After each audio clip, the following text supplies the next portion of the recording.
The citadel of Kronos was a tomb built of conflicting ideologies. Polished chrome met crumbling, rune-etched stone. It stood on the edge of the known galaxy, a monument to a forgotten war between logic and will. Kale Synapse, a man whose lineage was split between the disciplined order of the technocrats and the wild spirit of the sorcerers, stepped over the threshold. He wore light, ceramite armor, not for protection against bullets, but against chaotic energies, and carried only the hilt of a sword sheathed in a temporal void. Kale's mission was simple in name, but impossible in execution. Retrieve the quantum sword before the null mage Zorak used it to sterilize reality.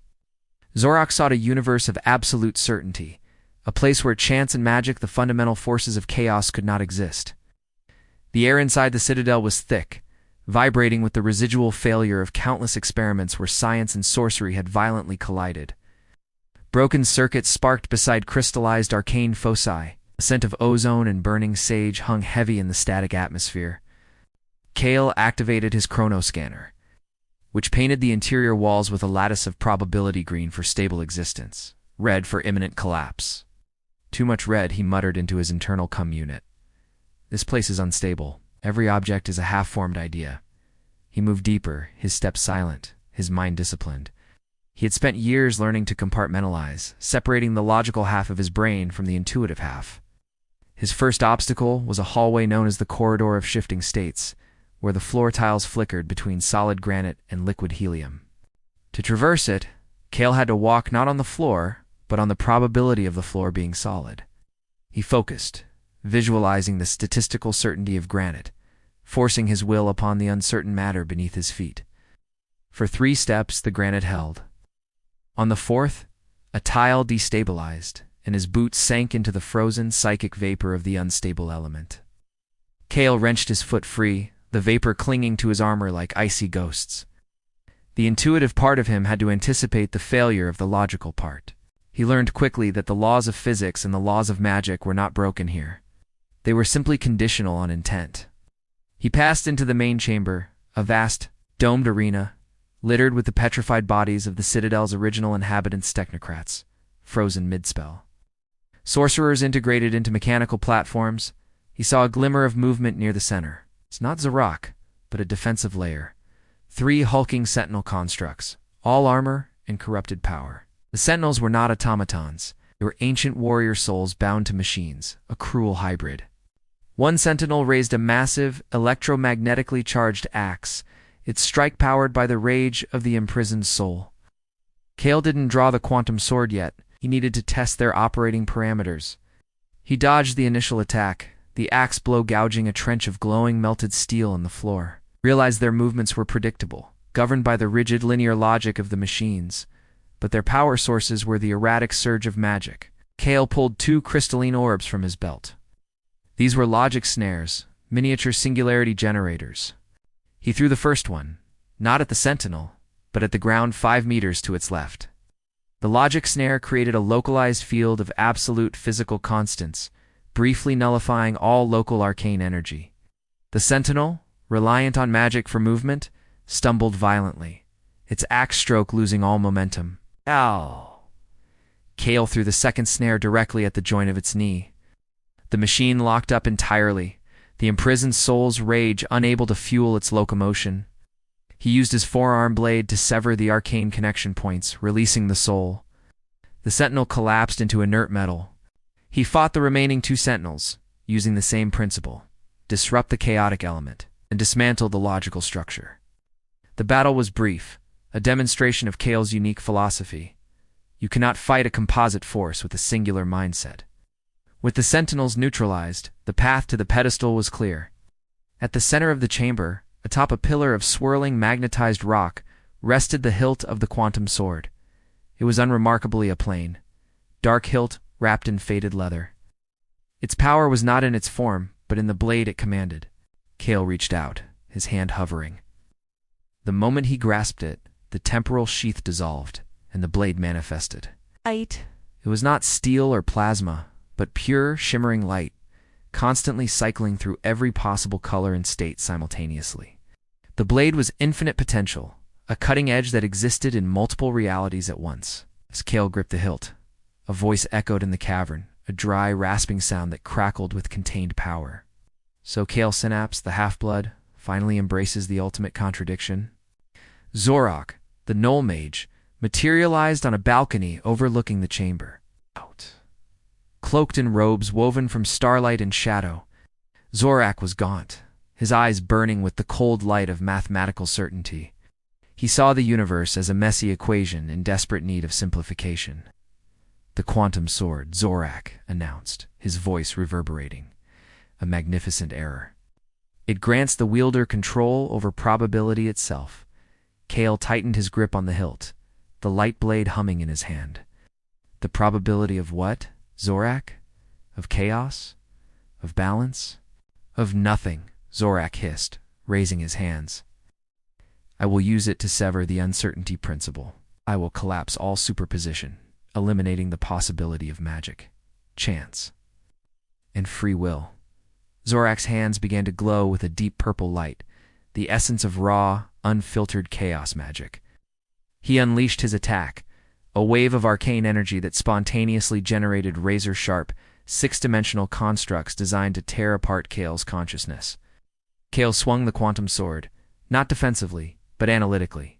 He used the blade to intersect the six-dimensional construct, not to destroy it, but to stabilize it. Where the blade touched the chaotic magic, the construct instantly reduced itself to a benign, three-dimensional geometric shape, a perfect, non-threatening cube. "What did that do?" "You simplify, Zorak," Kale yelled, deflecting another wave of energy. Define. The duel was a complex dance between chaotic creation and logical definition. Zorak flung waves of magic that summoned creatures from other planes, constructs of pure, destructive impulse. Kale, with the sword, did not fight these demons. He used the blade to sever their connection to the plane of possibility, forcing them back into statistical non-existence. The effort was immense. Each strike required Kale to calculate the precise quantum state of the target and force the sword's blade to embody the opposite state. Zorak laughed, a dry, brittle sound. "You cannot sustain such discipline. The magic in your blood will betray the logic of the blade." He was right. Kale felt his mind fraying. The constant shifting of realities and probabilities was tearing at his unified focus. He stumbled backward, barely deflecting a bolt of pure antimatter generated by Zorak's frustration. "The sword demands too much," Kale whispered to himself. "It demands I choose a side, science or magic, logic or will." He realized his error. The purpose of the quantum sword was not to force a singular view, but to embody the ultimate blend. The blade's light was not a single color, but the summation of all colors. Its power was not in severing, but in unifying. Kale took a deep breath, letting go of the need for discipline. He allowed the wild, magical half of his blood to surge. He let the chaos flow, accepting the randomness of the universe, and then he overlaid it with the iron structure of his logical training. The quantum sword immediately responded. Its light stabilized, becoming a fierce, steady, platinum-white sheen. Kale's new focus was not on calculation, but on intent, the fundamental principle of sorcery. He focused his intent on the central principle of Zorak's being, the desire for absolute determinism. Zorak, sensing the shift, launched his final apocalyptic attack, a massive, swirling vortex of pure entropy designed to unravel Kale atom by atom. Kale stood his ground, raising the quantum sword high above his head, plunging it down directly into the heart of the entropy vortex. The moment the platinum blade met the dark chaos, the universe held its breath. Kale did not command the sword to destroy the chaos, or to logically define it. He commanded it to balance it. The blade became a conduit, channeling the fierce, destructive entropy, and simultaneously feeding it back the pure, stable logic of the Citadel's deep core systems. The vortex didn't explode, it ceased spinning.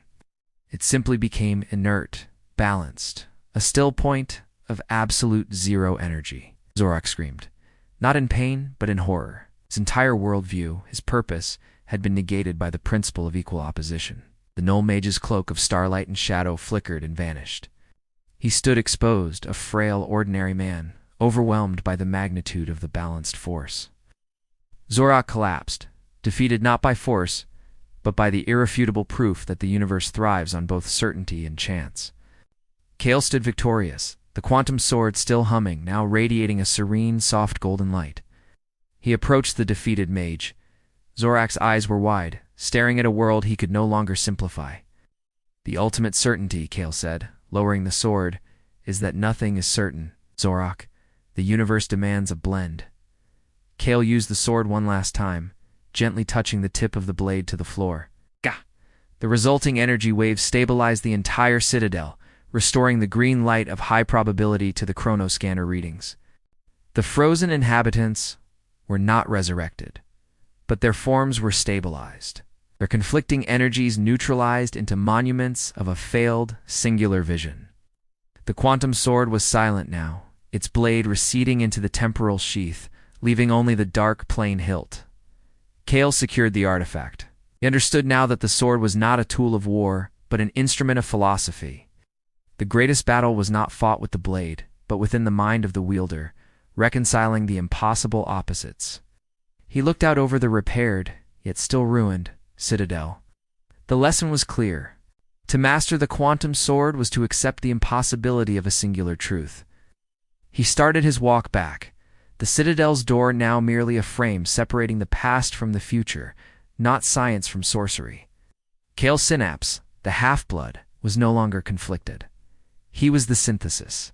He had walked into the impossible with only a broken philosophy, and walked out with a unified perspective. The universe would continue its messy, chaotic, beautiful existence, fueled by the probability of both order and randomness.